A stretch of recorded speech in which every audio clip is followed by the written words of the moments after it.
I would like to, it's my great pleasure to introduce our second keynote speaker of JSF 2024.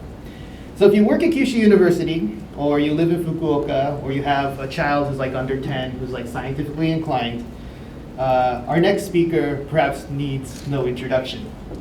Dr. Tetsukazu Yahara is a botanist and a native here in Fukuoka Prefecture.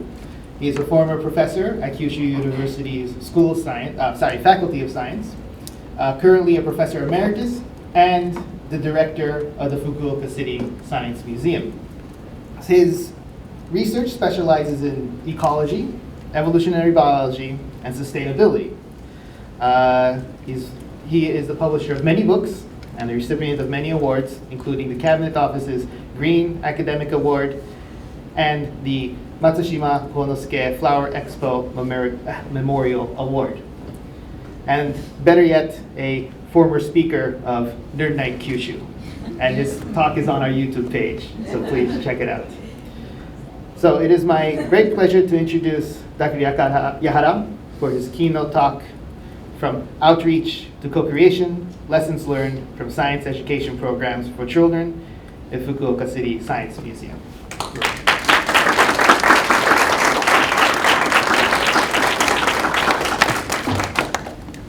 Thank you very much for inviting me to this wonderful conference. And I'm very much honored and very happy to be here. So I'm wearing this coat. I think you know the name of this coat. In Japan, we call this happy. So please feel happy to see this. And today I'm talking about my experience on the science education program for children in Fukuoka City Science Museum. But at first, I would like to welcome you to this Ito campus because I led the Biodiversity Conservation Project in this Ito campus.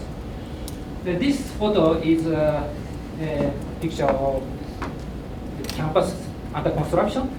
We are in the construction. And you can see the Central Valley area is left untouched. Initially, this area was planned to be filled. On the other hand, one of the principles of this campus construction is to create a campus in harmony with nature. So I proposed to the president of Kyushu University that we may better to leave this valley untouched. And finally, Kyushu University agreed with me, and this Central Valley was left preserved. And now this area is called Biodiversity Conservation Zone, and frequently used for the public. Okay. And after the decision of Kyushu University to preserve the valley, I was tasked to develop biodiversity conservation project in the new campus. In this project, I developed a very challenging goal: no net loss. This goal includes two key aspects: no species loss, meaning preserving all species inhabiting this campus. It's very challenging. Another aspect is no forest loss, meaning maintaining the forest area without any reduction. And we particularly focused on less mobile species because birds and insects can fly away under the construction. But plants and aquatic animals cannot move, and also mammals have limited ability of communication. So we focused on both conservation and preservation of these organisms. To achieve the goal of no forest loss, we used special heavy machinery. This machinery it was very useful to move a cut forest to a block of 1.5 meter square, soil blocks with trees, and many soil organisms and soil ecosystem. And we moved these forest blocks to newly constructed slopes with 1.3 hectare. This is an aerial view of the newly constructed slope where we moved 1.3 hectare of forest from various locations of this campus. This campus was previously used for orange plantation. So the forest area was about 33% of the total area. So by moving forest blocks, we could maintain the forest area without any reduction. And so to prevent erosion and the slope collapse and heavy rain, we installed the concrete water channel and also a road for vehicle traffic. However, now the trees grew larger and roads and channels are completely covered by forest. We also moved relocated pond to protect habitats of aquatic plants and animals. Along with the pond, we also moved the vegetation with hypha and other plants growing in the pond. And our campus, particularly the Biodiversity Conservation Zone, is home to some species of endangered amphibians, including Rana japonica. Its spawn eggs in January and winter. But in the vicinity of this campus, now farmers grow wheat, so there's no water. So only in this campus, frogs can utilize water pond in winter, and we have a lot of this frog. And the population of this frog, particularly the number of egg mass, have been monitored by a group of citizen scientists. And this graph is the outcome of citizen science. And you can see that the number of eggs spawned even increased since the beginning of construction work in 2000 to 2015. And this is due to our efforts for creating new habitats by making new ponds and so on in the biodiversity conservation area. We also organized and continued a forest restoration project by inviting children to our campus. So in the autumn, we invite children to this campus and ask them to collect acorns, dongguri, and we then nurture this dongguri to seedlings, and we again invite in the spring children to plant seedlings. Now these seedlings grew to large trees, fruiting trees. So this was 2005, so about 20 years ago. So now trees are 20 years old. In addition to my activity at Ito campus, Kyushu University, I involved in various conservation projects and scientific activities in Japan and also overseas. And in 2006, I was invited to an international program called Biodiversity under the United Nations. This is an international program for biodiversity science. And as a member of science committee, I developed a new project, and promoted international collaborative research. And then this development was absorbed to Future Earth. So I involved in the design process of a new program, Future Earth.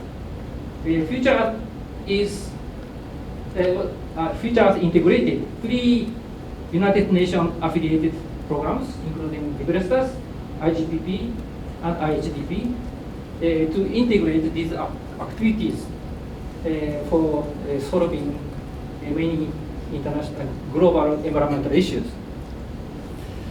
This Future Earth program is emphasizing the importance of co-design and co-production. this program encourages the discussion and collaboration with stakeholders in the process, even in the process of project design.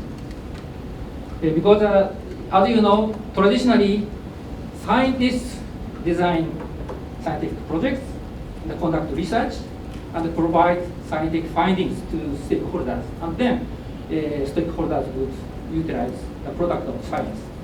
And future art is trying to change this dichotomy, isolation.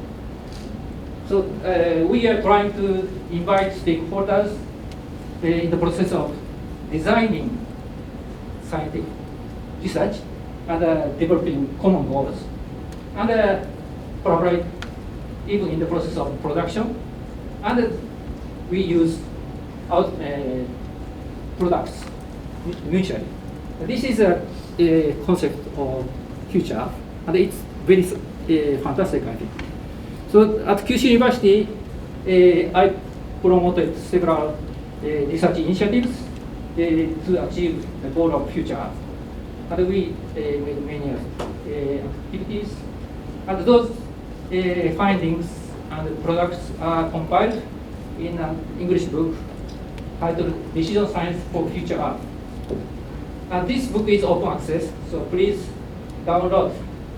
Feel free to download it from the website of Springer, and please use it. And in the first chapter of this book, titled Decision Science for Future Art, conceptual framework, we proposed a framework of new decision science contributing to problem solving. And in the section 5, section 5 was titled as how can we transform our society toward a sustainable future? And in this section, we proposed 5 principles based on the review of lessons learned from past failures and past successes. Those principles included promoting participatory process. I think that is very important in science communication. Also, reducing conflicts among groups with different value systems. This is also important in science communication. And improvement of institutions, strengthening education and adaptive learning, and acting based on hope rather than fear for a sustainable future. This is a message to global environmental program from me, because some programs emphasize fear, but I'm not sure that is successful. In my understanding, I reviewed many psychological findings, and I learned that hope is much more important than fear to solve problems. I retired from Kyushu University in 2020. Since then, I am working as a director of Fukuoka City Science Museum. This museum is a new museum founded 7 years ago. But during 7 years, we already welcomed 5 million visitors. So now this museum is very familiar with Fukuoka citizens and children, because in the 4th year of fundamental school, all the students of Fukuoka City visit this Fukuoka City Science Museum and enjoy scientific programs, including planetarium. And in this Fukuoka City Science Museum, we are emphasizing the importance of creativity, fostering creativity. So to achieve this goal, we provide children and citizens about more than 5,000 activities, including various science show and robot program and so on, every year. And in these activities, we focus on interactive communication with children and the public. Also, particularly after my appointment in Fukuoka City Science Museum, we are trying to make our museum people-oriented by strengthening ties with local societies. For example, this is an area suffered serious flood damages, and in the process of recovery. And we visited this Asakura area to observe how people are collaborating with the recovery process. And so by these activities, we are trying to develop strong ties with local communities.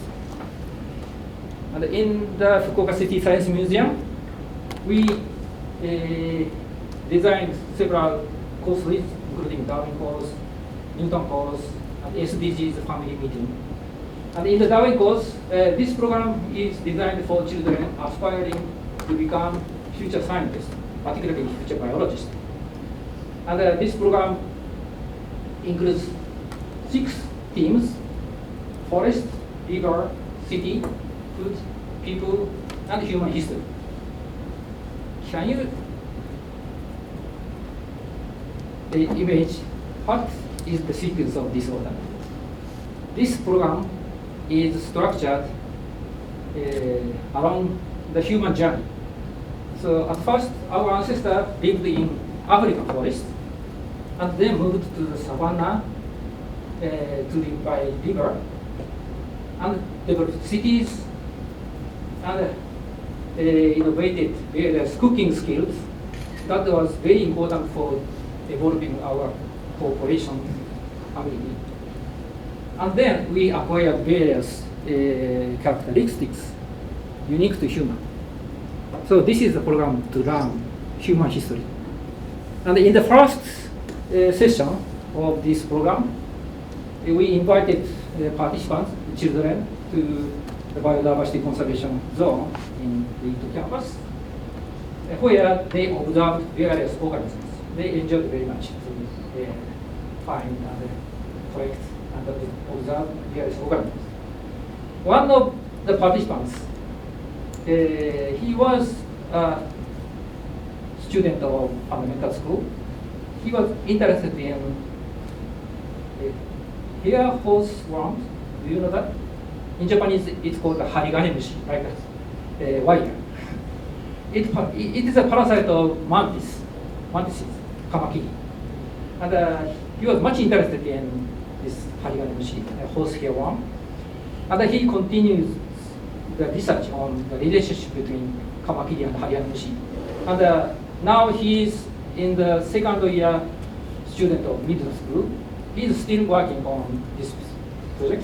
And his finding of his research is very fantastic. And maybe he can publish a paper, even in the age of middle school.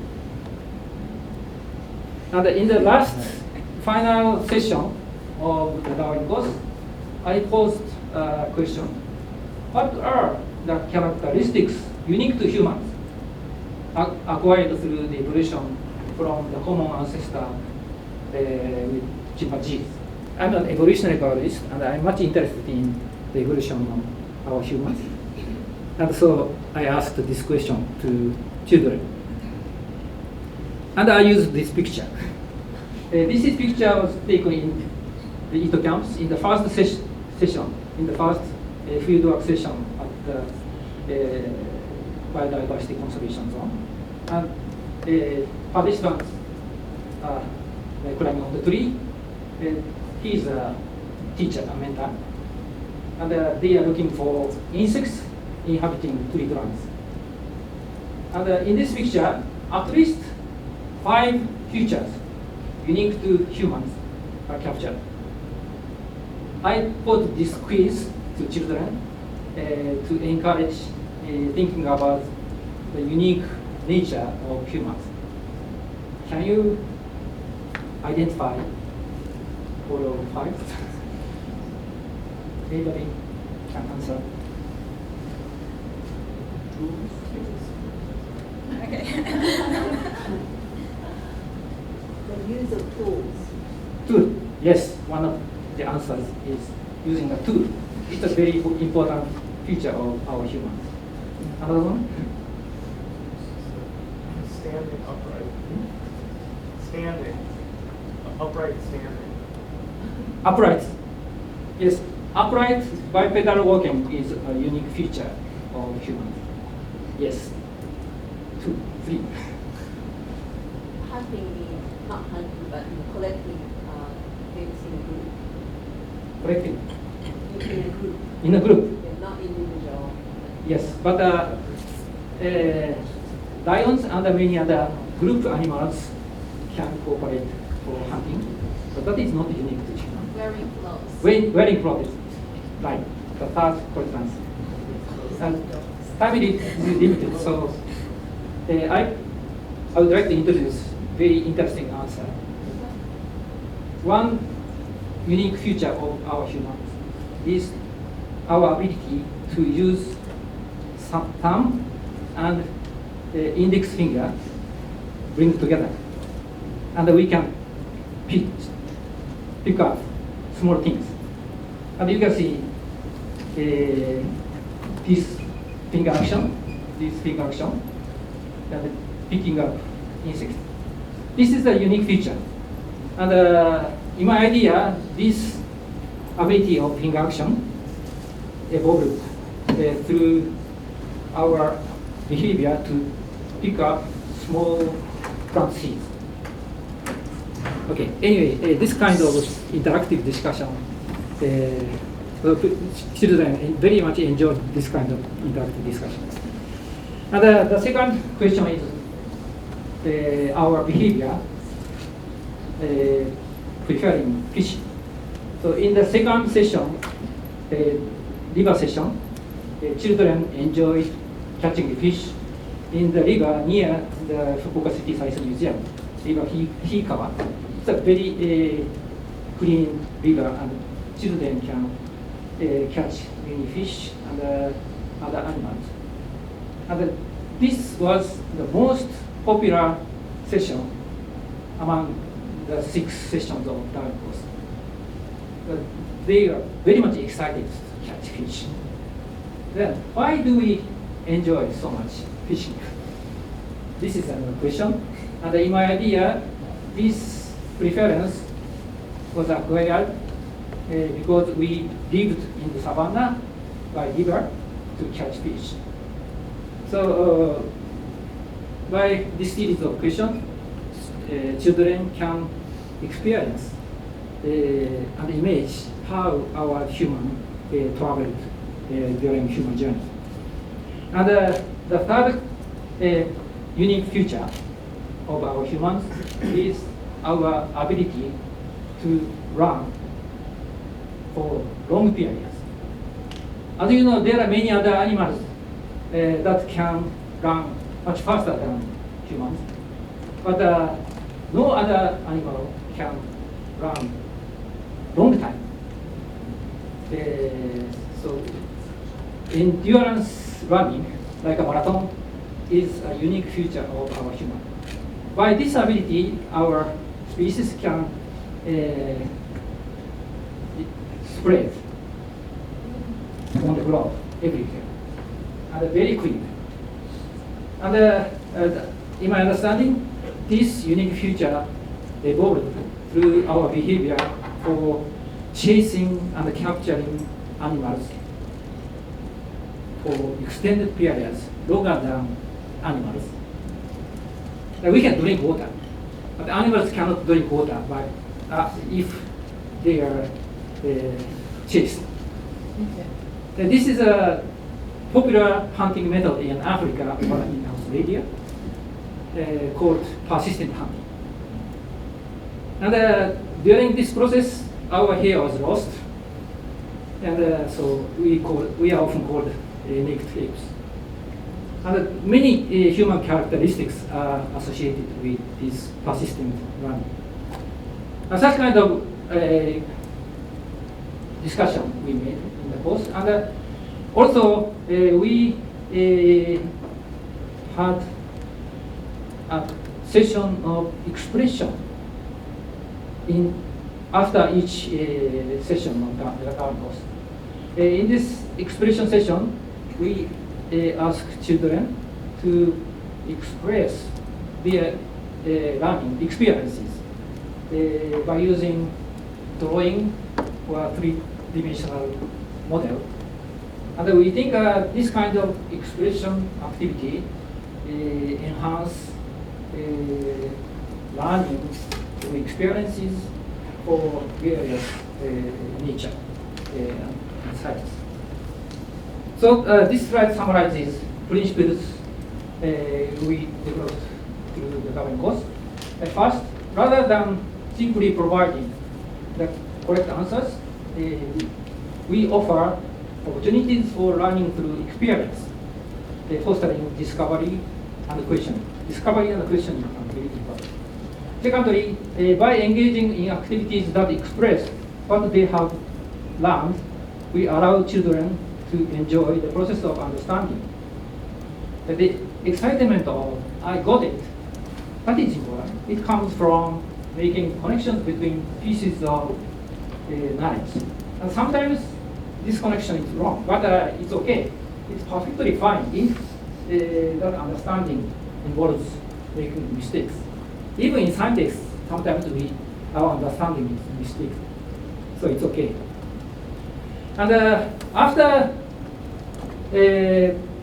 participants completed the governing course, some of them wants to continue research activities.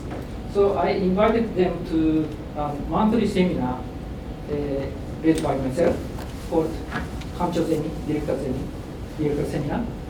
And we are promoting several research projects in collaboration with children. One of them is our survey on dandelions in Ohori Park in Fukuoka City. Okay. Where both native and alien dandelions grow. And we are mapping their distribution. And you can see the result of mapping survey in 2022. So you can see the locations only with native dandelions or location only with alien dandelion. And many other locations have both types, illustrating bias of the distribution between native and alien dandelion. And native dandelions prefer to grow in more natural habitats. In contrast, alien dandelions prefer more disturbed habitats like plantings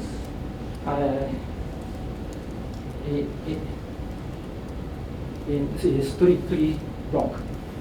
And we discussed possible contributing factors, environmental factors contributing to the distribution differences. And several hypotheses emerged. One of them is focusing on soil. Another picture. The place where we frequently walk, only alien dandelion grows. But in the grassland nearby, native dandelions are prevalent. And by observing these facts, we discussed about contributing factors with children, and we developed several hypotheses. And one of possible factor is soil. Children developed an idea about soil needing important. So we collected soil samples from various locations and determined pH. Then we learned that proportion of native dandelions is higher in more acidic soil. However, in two locations, only alien dandelions grow, even in acidic soil. So there another factor other than soil that is contributing to distribution differences. So let's summarize lessons learned from our activity in Fukuoka City Science Museum. It is important to recognize that children and their parents are partners in learning, not just recipients of instruction. Secondly, discovering activity is much more enjoyable than passively. Thirdly, integrating scientific inquiry with artistic expression makes discovery fun. The broadens and deepens children's scientific understanding.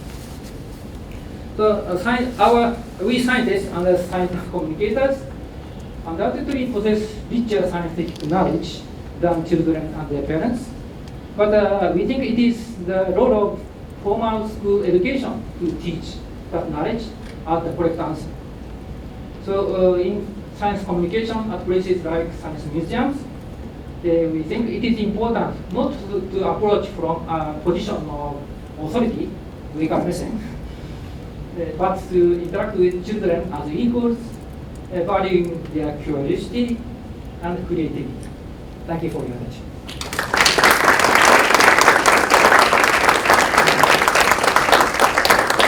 Thank you very much, Dr. Yahara. So, yes, now the floor is open for questions. So please raise your hand. And Danny is the one running the mic. So first come, first serve. Okay, Andy and then Brenda. Oh, so by the way, please say your affiliation when you ask the question so we know who you are. Okay, Andrew Robertson, Kyushu University. Thank you for this presentation. I've got so much to say, but I won't, I'll behave myself. My question comes in two parts. I've been lucky enough to hear the story about the Kyushu University campus conservation zone a couple of times. And there's this one sentence right at the beginning, which is, we were going to build the campus out to the valley, but I asked the president not to, and he said okay. Like, how does that happen? Like, every time I've heard this story, it's been one sentence. But this is a huge project for Kyushu University. That's an enormous area of land. How do you go to the people making these decisions and say, let's put the environment first? Well, I was very lucky that the Vice President, Dr. Yata, in 1999, is a researcher of geography, and he understands the importance of topology. And actually, the biodiversity conservation area, the valley, was an area for protecting land erosion. And even after filling this area, we cannot build any building there. So Professor Yata understands that, and we should not spend money to fill that area. And both Dr. Yata and myself agreed that point. And so university changed the plan. So the understanding of Professor Yata was very helpful. In fact, I learned that preserving the topology is cost effective. If we filled the valley, we spent 1 million. No. 10 billion yen. But we cannot make it. It's the worst decision. And so, Professor Yata was very good. That is the plan. So I'd like to make a second part to that question. The second part is, so I'm very interested, stroke, kind of upset about what I see, what I think is the destruction of Miyakojima in Okinawa by the huge development of hotels and things. What would be your advice or your strategy for people that want to communicate with, with the developers, with the local government, with local people about how to together manage that environment so that we can kind of protect the environment and work with them? What would be your first steps, for example? Well, maybe one of the hopeful ways is to provide information about unique property of nature, unique to that area. So for unique animals and unique plants and unique topography, topology, a treasure of local area. So at least some of local people affiliation with the valley. And so I remember that in the case of oyster, after this project, I was invited to OIST as an advisor of the development, and so he wanted to preserve a valley, central valley, like Kyushu Forest, and so I suggested it's a good idea, and finally the valley was built, and I found many unique plant species. Some species may be new species, and so that information was very helpful. It's a kind of treasure of forest. And finally, 2 buildings are constructed on the 2 ridge lines, and those are bridged by skyway. It's a unique building, and I think that is the treasure of forest. So providing information on local treasure, that is a helpful way. Ralph, you had a question, right? Or yeah? Right, behind you. Oh. I'm from the University of Life, if there's such a thing. I got a question regarding your slide where you showed different groups of the study of biology and the evolution of humanity when conducting studies with the children. Yes. Now, I was reading a quote by Freeman Dyson, who was a great theoretician at Princeton, and he was a great science communicator as well. And in the late 90s, there was a question floating around the internet, which was, as we were about to shift into the next century, what was the greatest human invention in the last 2,000 years? And Freeman Dyson suggested that hay was the greatest invention. And he explained this by saying that hay allowed nomadic population to settle over winter periods by actually feeding their animals and settling down in certain areas. And this allowed the acceleration of farming to take place and to produce surplus foods, which then led on to larger and larger communities, and therefore the advent of cities. Now my question here is that you've put city before food, and I was wondering why is that? Why do you feel food would have come after the cities? This is arbitrary reason. Professor, convenience, working on city and food available in this order. But actually, as you know, innovation of cooking skill is faster than developing cities. So this is the program in the first year. In the second year, we exchange. Okay, more questions for Lena, and then we got back there. What, like?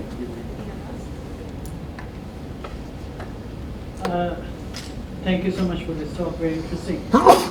So I also worked with the children a lot before moving to Japan in Netherlands. One of the hardest things for us to do was, I think even us in Japan, that to have continuation programs with the same group of kids is quite difficult to bring them back to the activities. And I was wondering if you are doing this program with the same group, or are these different groups? How does it work? If it's the same group of students who's coming over and over, or are these every time? But how do you convince the same group of students kids to come? We announced our program, and we received application from about 30 children and parents, 30 groups. And based on proposal writings, we selected 15. So participants are selected children. And we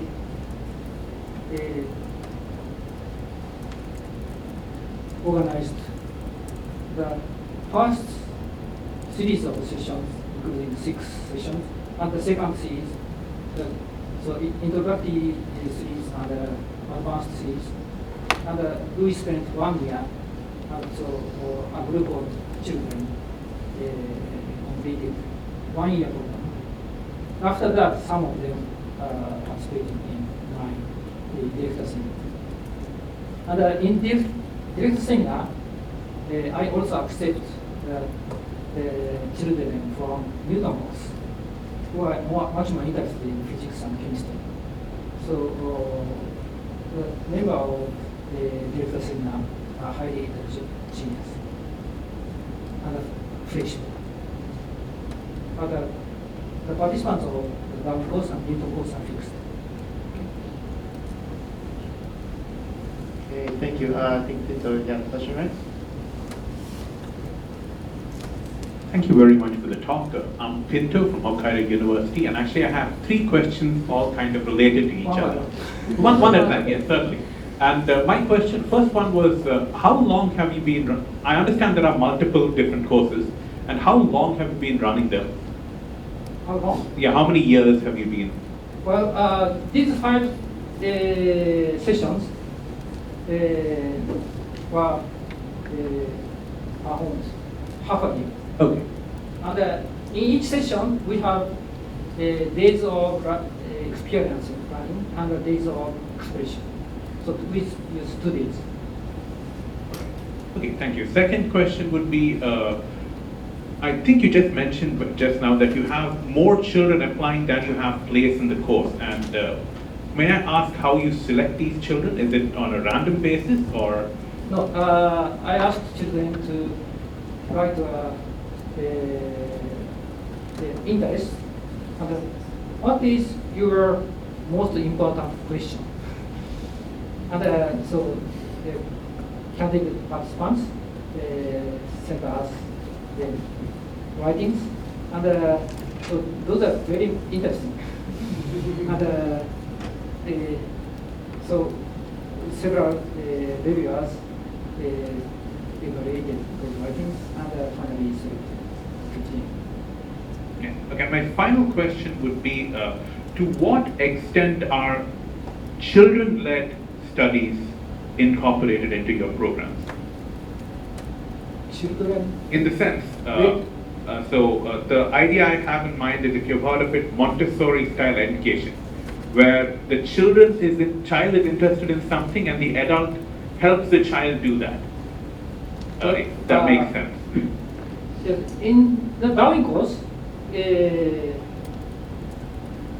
we do not want to carry out advanced research projects.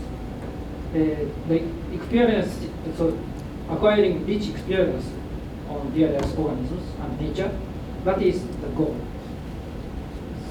But in the director seminar I'm leading now, we are conducting several research projects, including dandelion survey. And another project is to develop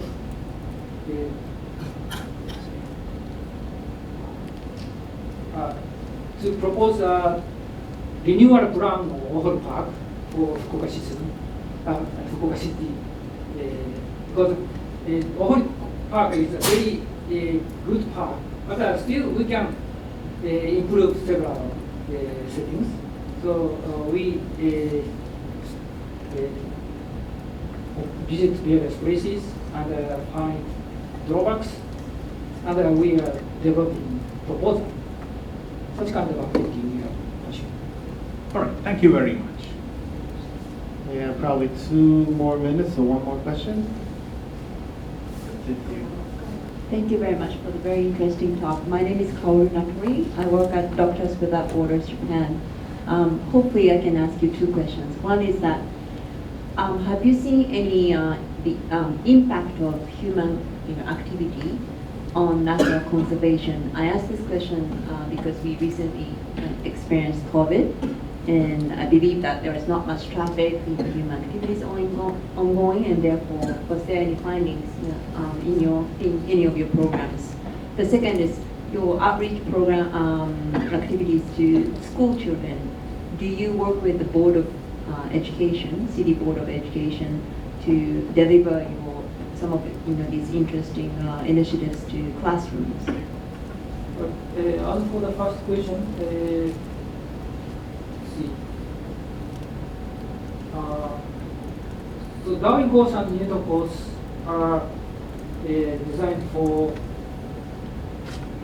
nurturing children aspiring to become future scientists.